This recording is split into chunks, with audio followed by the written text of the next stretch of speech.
Bonjour à tous et à toutes, j'espère que vous vous portez super bien par la grâce de Dieu. Moi, je vais très bien. Pour ceux qui ne me connaissent pas, je suis Chapelle, la bienvenue sur ma chaîne YouTube. Ma chaîne est destinée à vous encourager à grandir, à persévérer dans votre foi et à entrer dans les beaux projets de bonheur que l'Éternel Dieu a pour chacun de nous, et tout ceci dans la bonne humeur.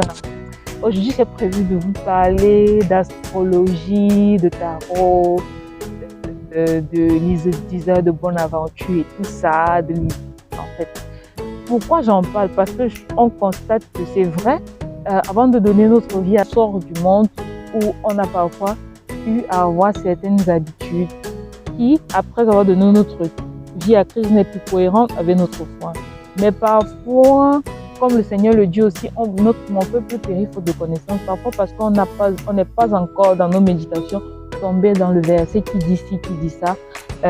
On ne se rend pas compte, on se prête toujours à certains jeux, on se prête toujours à certaines activités sans comprendre que cela ne glorifie pas Dieu. Et parfois même Dieu te dit carrément que non, tu ne dois pas le faire. C'est dans le cas pour ceux qui ont l'habitude de lire leur horoscope. L'horoscope, ça découle de l'astrologie. Pourtant, tu n'as pas besoin de ça puisque la parole de Dieu te dit déjà que Dieu a des projets de bonheur pour toi. Il te dit déjà que voici le jour qu'il a fait, qu'il soit un sujet de joie pour toi. Il te dit que tu es la tête et non la queue, que tu es né pour réussir.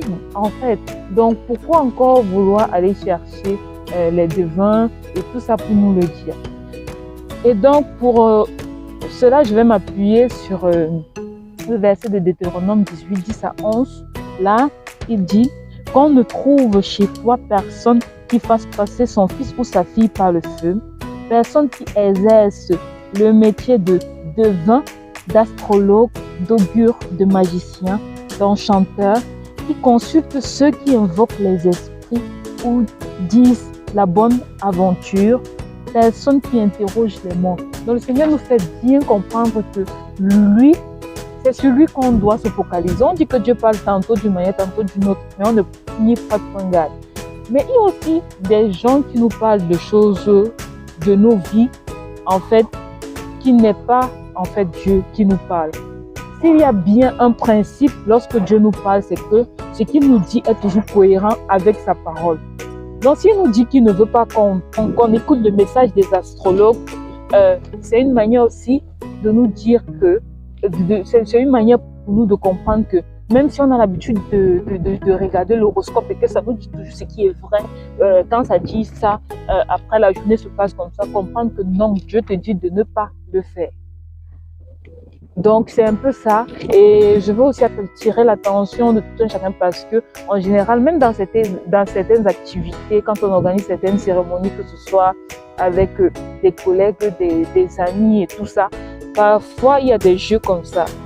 On va te sortir un jeu de tarot ou un jeu où on parle avec les morts, tu places le pion et tu dis au mort de te parler, ça t'amène sur des lettres, tu notes les lettres, après tu lis le message que ça t'a donné et tout. Il faut faire très attention. Il ne faut pas faire les choses par suivisme, mais il faut toujours se demander, est-ce que cela est cohérent avec ma foi? Donc je ne vais pas être très longue, vous pouvez aller reméditer sur le verset de Deutéronome 18, 10 à 11 pour mieux comprendre ce dont je vous parle. Et donc, ceux qui ont l'habitude de dire je suis vierge, je suis taureau, je suis scorpion, vous voyez très bien, vous verrez très bien que ce n'est pas cohérent avec votre foi. Et j'espère que vous serez édifiés par ce message, que ça vous aidera à comprendre que vous devez laisser l'horoscope, et toutes ces activités que Dieu nous interdit. Sur ce, je vous souhaite de passer une bonne journée dans la joie de Christ. Ciao!